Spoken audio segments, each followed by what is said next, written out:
வீட்டார் அனைவரும் ஓயாமல் நன்றி சொல்வோம். நானும் என் வீடும் என் வீட்டார் அனைவரும் ஓயாமல் நன்றி சொல்வோம்.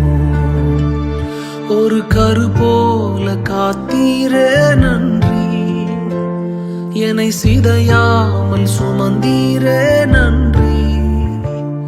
ஒரு கரு போல காத்தீரே நன்றி, என்னை சிதையாமல் சுமந்தீரே நன்றி.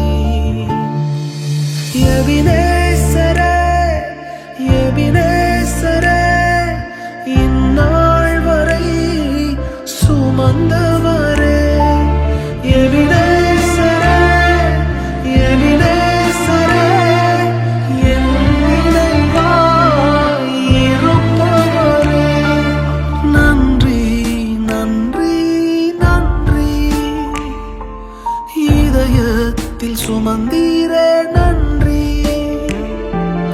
நன்றி நன்றி நன்றி, கரு போல சுமந்தீரே நன்றி.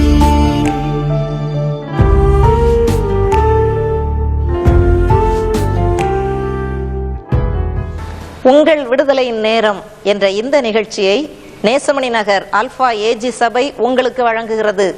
சத்தியத்தையும் அறிவீர்கள், சத்தியம் உங்களை விடுதலையாக்கும் என்றார் இயேசு கிறிஸ்து. தேவ செய்தி உங்களுக்கு வழங்குபவர் போதகர் ஆசிர் ஜே நார்மன். இச்செய்தியில் அறிவிக்கப்படும் சத்தியம் உங்கள் ஆவி ஆத்மா சரீரத்தில் நிச்சயம் விடுதலை உண்டாக்கும் என்று நம்புகிறோம். கர்த்தர் உங்களை ஆசீர்வதிப்பாராக. உங்கள் விடுதலை நேரம் என்ற இந்த நிகழ்ச்சியின் மூலமாக மீண்டுமாக உங்களை சந்திப்பதிலே மிகுந்த மகிழ்ச்சி அடைகிறேன். அன்றியும் உன்னை விசேஷித்தவனாகும்படி செய்கிறவர் யார் என்ற தலைப்பின் கீழே நாம் இந்த தேவ செய்தியை தியானிக்க போகிறோம். இந்த வசனத்தை கொரிந்திய சபைக்கு பவுல் எழுதுகிறார். எழுதுகிற பவுலுக்கு தெரியும், ஒரு மனிதனை விசேஷித்தவனாகும்படி செய்கிறவர் கர்த்தராகி இயேசு கிறிஸ்து என்று. இந்த நிருபத்தை பெற்றுக்கொண்ட கொரிந்தியருக்கும் தெரியும், இயேசுவே எந்த ஒரு மனிதனையும் விசேஷித்தவனாகும்படி செய்கிறவர் என்று. இந்த பேதுரு கலிலேயா கடற்கரையிலே மீன்பிடி தொழிலை அவன் செய்து கொண்டிருந்தவன்.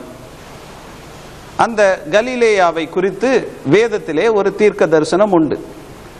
அதை மத்தேயு 4 அதிகாரம் 15 வசனத்திலே நாம் வாசிக்கலாம்.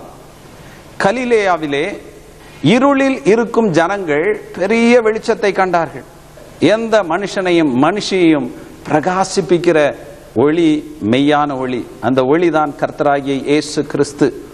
அவர் ஒரு மனிதனை விசேஷித்தவனாகும்படி செய்கிறவர்.